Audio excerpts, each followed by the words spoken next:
Hey everyone, welcome back. Hope you're having a fantastic day.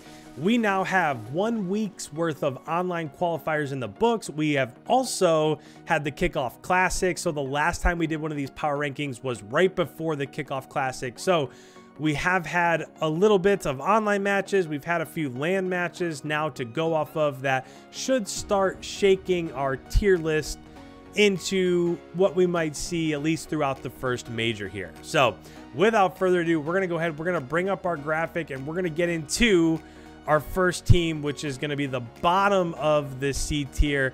And to kick things off, we're gonna start with the Paris Legion. So starting here at number 12, when it comes to Paris, I think we can all agree that they have been way more competitive this year than they have been in the past, with taking the Atlanta phase to that map 5 during the week 1 qualifiers. Then they turn around and didn't have the best performance against another bottom tier team in the Florida Mutineers. But overall, it is nice to see them at least be a little bit more competitive. But I think for right now, they're still going to hang out in that C tier range. So at 12, we have the Paris Legion. At 11, I'll start this by saying I don't think this squad is the 11th ranked team in the CDL. I feel like they're much better than that.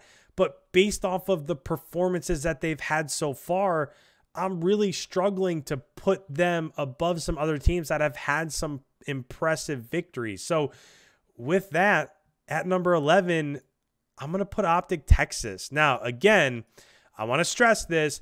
I don't feel like they're the 11th best team in the CDL. I feel like they're much better than that. And as the year goes on, they're going to be much better than that. But when you lose to London, I know it went map 5. When you choke against Rocker, I know that also went to map 5. When you lose pretty poorly during the Kickoff Classic 1-3 to LA Thieves, I just feel like when you look at some of these other squads, at least they have victories. And when you're 0-3 to start the year, or at least 0-2 when it comes to the online qualifiers, if you've got the worst record so far, I personally can't put you above teams that already have wins in the CDL. So I think they're, based on potential and where they're going to end up, they're going to be much higher than this, but I just feel like this is where they deserve to be right now. I don't know. I'm sure in the comments you guys will go crazy, but I feel like this is where they deserve to be. So at 11, we have Optic. At number 10, we have the Florida Mutineers. So when it comes to Florida, we can go through. At kickoff weekend on LAN, they got a pretty impressive win over LAG before losing to Toronto. And then the week 1 qualifiers, they kind of got smoked by London, and that surprised me a little bit because I think that's a team that they should probably compete with. And then they did end up getting a 3-1 victory over the Paris Legion. So when it comes to putting them above Optic, just the fact that they have a couple wins under their belt, they've shown that at least they can clutch up when they need to, whereas Optic and Paris might not have. Do I think Florida's a better team than Optic? Absolutely not, but power rankings, right? It's where they're at right now. And for me personally, I have to put 3 teams in each tier. That's the way that I do it. So I feel like this is where we're stuck. As we go back here, going to number 9, which is going to be the bottom of B tier, I'm going to put the Los Angeles Guerrillas. Now, again, for LAG, I feel like this is a team that is going to compete as the year goes along. They're going to compete with every team that's kind of right here in the middle of the A tier, middle of the B tier. I feel like we can see them fluctuate from bottom B tier to maybe top A tier. The way that Asim performed in those week 1 qualifier matches, he was absolutely unbelievable. But on LAN, they lost a map 5 against NYSL. When it came to the online qualifiers, they went map 5 with Boston before dropping, and then finally got a pretty impressive victory over NYSL. And in that matchup against NYSL, that's where Asim absolutely went off. So when it comes to LAG, again, I feel like they can compete with basically anybody in the middle 6 there, maybe the middle 7. But I just want to see them get more wins under their belt before I start to move them up a bit. As we move on to number 8, I have the Boston Breach. So I know when it comes to preseason scrims and the way that they've been performing before the year started, this was a team that everybody had really high on their radar.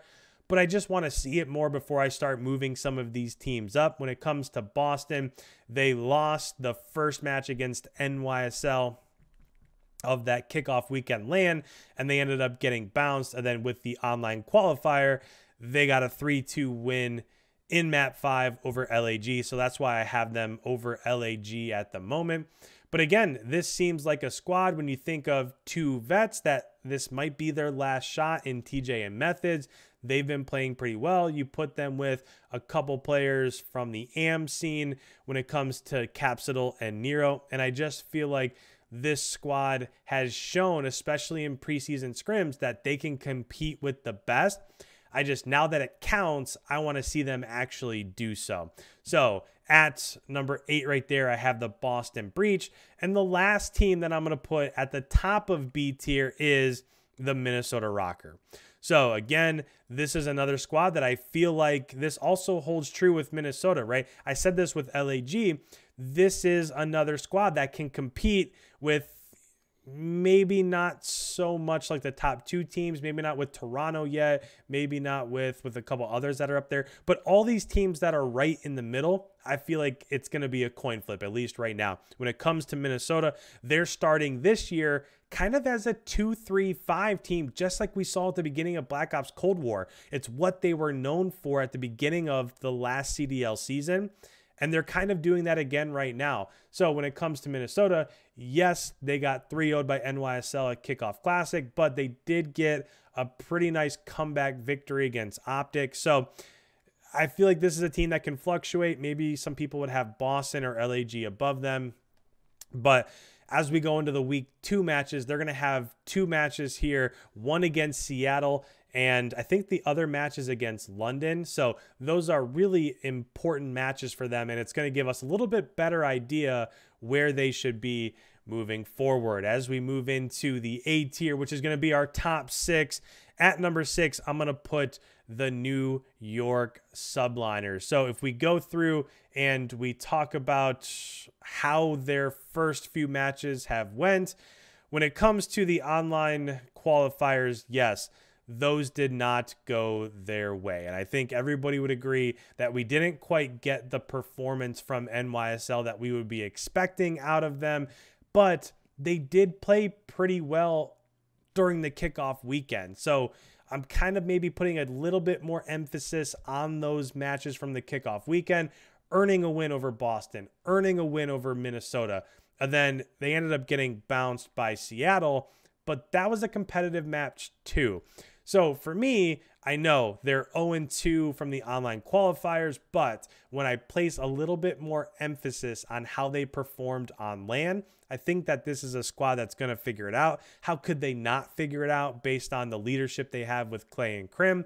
We did hear a listen in over last weekend where their comms seem a little jumbled, and I'm not quite sure what the deal is there. I'm sure they'll get it ironed out. But for right now, this is a squad that if they played LAG, it's going to be a coin flip. If they play Rocker, I really feel like it's going to be a coin flip. So it's really splitting hairs between some of these squads. But for right now, what they did with the Kickoff Classic, I'm going to have them there at number 6 at the bottom of A tier.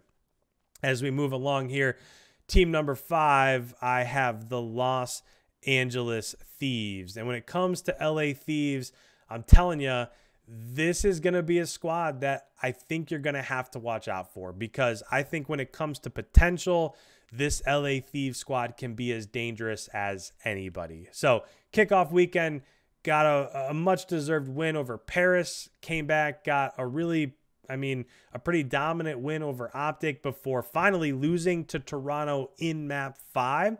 So Kickoff Classic on LAN, they were absolutely on fire. Then they ended up losing the week 1 qualifier match to the Atlanta FaZe. So when you look at what they've done overall, they lost to Toronto, they lost to the Atlanta FaZe. Other than that, they took care of business and they looked good in the matches that they did lose. So overall, I'm putting LA Thieves at 5. And I think as the year goes on, this is a team that I just think is going to be dangerous, one that you're not going to want to see if you're any of these other teams in the CDL. So moving along here, and this might be a bit too high, but I'm going to put the London Royal Ravens at the top of A tier. Again, there's a matchup this weekend between Minnesota and London. That'll be a coin toss. It'll be interesting to see who ends up winning that matchup. But kickoff weekend, they lost to Seattle. It is what it is. Seattle ran through basically everybody at that kickoff classic. Then their week 1 qualifier matches, they're 2-0. They're one of the few teams in the CDL that are 2-0 right now, with an impressive win over Florida and a MAP 5 win over Optic. So are they going to stay here as a top 4 team? I don't know. I wouldn't put my money on it. I think that they're probably going to be somewhere in the middle of this jumble, like a lot of these other teams in the A and B tier.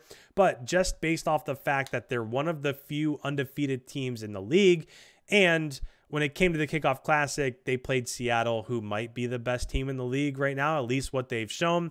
I feel like that deserves them in the 4 spot. If you put them in 7, okay, I have no trouble with that. If you put them in 8, I have no trouble, but this is just kind of how I'm placing them based on the performances that they've had, which brings us to the top 3. And at number 3, I've got the Atlanta FaZe. So to start here, do I think the Atlanta FaZe are going to be here forever? Not quite. I could see Atlanta reclaiming that number 1 spot, or at least moving up to number 2 based on how Seattle and Toronto do here over the next couple weeks. But if we look at their performances, they also got bounced by Seattle in the Kickoff Classic, so they can't be above Seattle. And then when it came to the week 1 qualifiers, they beat Paris, even though it did go to map 5. So in my mind, they probably should have had an easier time in that Paris match. And then they turned around and got a 3-1, pretty impressive victory over the LA Thieves. So when it comes to Atlanta, I don't think, and this is the first time since the CDL came into existence, I don't think that they're clearing away the number 1 team. I think that they're an S-tier team. I think that they're top 3, but I'm not sure that they're number 1 overall. And that's a different storyline than we've had the last couple years in the CDL, which brings me to number 2 and number 1. Number 2, I have the Toronto Ultra, just off of recency bias, which puts Seattle at number 1. Again, do I think that they're going to stay there forever? I don't believe so. I think that Toronto and Atlanta, if I had to put my money on, are probably still the top 2 teams, but recency bias and how things went in week 1, I'm putting Seattle at that number 1 spot. So when it came to Toronto, Kickoff Classic, they were tremendous. Beat Florida, beat LA Thieves, beat Seattle, won the whole thing. Just a tremendous showing from them. But in the week 1 qualifiers, they had a revenge match against Seattle, and Seattle won that matchup. So when it comes to those 2 teams, Seattle and Toronto, I put Seattle ahead just because they were able to get that victory during the week 1 qualifier matches. As this major one goes on and as the season goes along, I'm not quite sure that they're going to stay there, because I think that Toronto is probably the best team in the CDL right now. And I think we're going to see that play out as Major 1 plays out.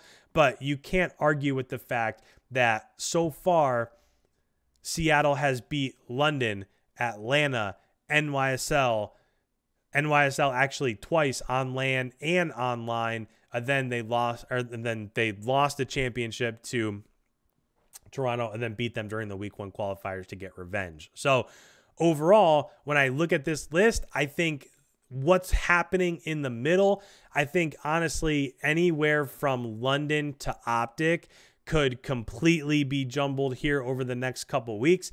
I think that Toronto and FaZe are going to cement themselves in that S tier. And I think the only team that I really have at number 12 right now is the Paris Legion, and we'll see how this plays out as these weeks move along here. So that is my power rankings. I'm really interested to see what you guys have to say in these comments for this one, because I think that you could have very different lists from me, and I think you can make a case for that. So I'm interested to see what you guys have. Please, in the comments down below, let me know what you think. Let me know who you think is out of place and what changes you would make. But without further ado, thank you guys so much. Make sure you hit that subscribe button if you're new around here. Leave a like, it helps out the channel. And with that, we will see you in our next Power Rankings video.